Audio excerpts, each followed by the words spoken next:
Hey guys, I'm Bassima and I'm a life and productivity coach. Welcome back to my channel. In today's video, I'll be sharing with you 4 tips to help you overcome laziness and procrastination. So if you're relatively new to the world of working from home, this video will be especially helpful for you. And if you want to see more videos related to life coaching and productivity tips, hit that like and subscribe button and let's get right into the video.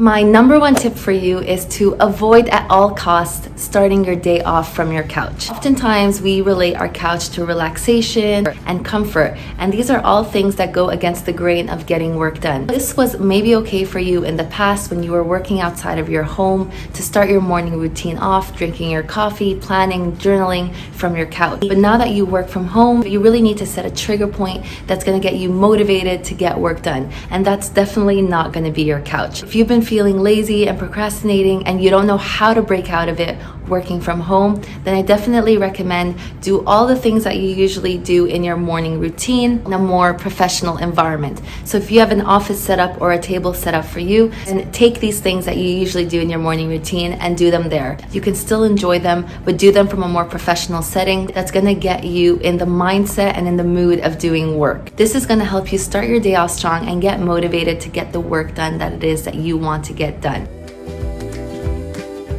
Tip number 2 is to use Pomodoro. So Pomodoro is especially helpful if you need to just get started. So you've been sitting on maybe some ideas and some things that you've put on the back burner that you've been wanting to get done and you just don't know how to get yourself started. Pomodoro is definitely the way to go. I'll link a video above where I go more into detail on how you can use Pomodoro and an app that you can also download to help you get started with that. But if you want to go an extra step with your Pomodoro technique, then what you could do is actually set a number of Pomodoros that you want to hit every day. So for example, let's say you set 10 Pomodoros a day. That's roughly 5 hours of work that you're aiming to achieve. This could be applied to anything. So it could be your errands, your chores, side hustles, or your work, whatever it is that you want to get done and fit into your day. This is going to help you get started and get motivated to start tackling some of the things that you've been meaning to get done. So definitely try out Pomodoro if you haven't yet and see what works for you. And if you want to take it a notch further, then you can definitely start setting a goal of Pomodoros that you want to tackle per day.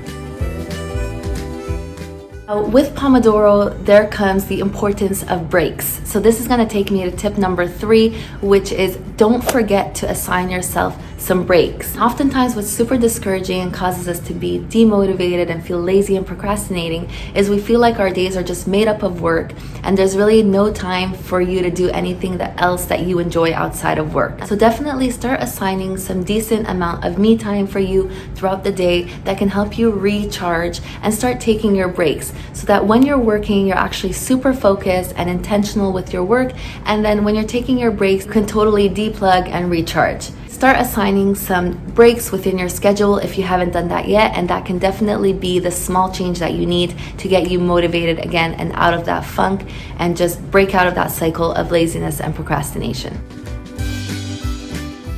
And my last tip for you, tip number 4, is to use the 2-minute rule. This is a super awesome concept that you might have heard of before, and it's by David Allen, who's an author and a productivity consultant. And the whole concept that goes behind the 2-minute rule, if you're trying to start a new habit, then it should not take you longer than 2 minutes. And what that does is that it forces you to break down what might seem like the most complex habit into the simplest of steps. Say you've been meaning to start working out more regularly, but you don't know how to get started, then the 2-minute rule can help you get started. It's going to help you break down and think of what is the first smallest step that I need to do in order to get me to start working out. And that could be just putting on your workout clothes. Putting on your workout clothes is going to take you less than 2 minutes, but it's going to get you started.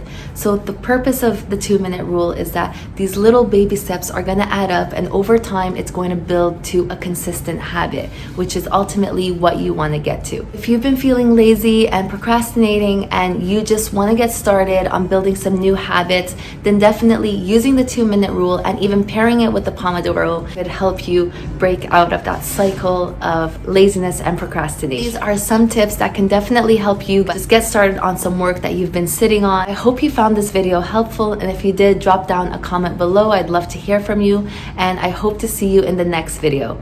Thank you for watching.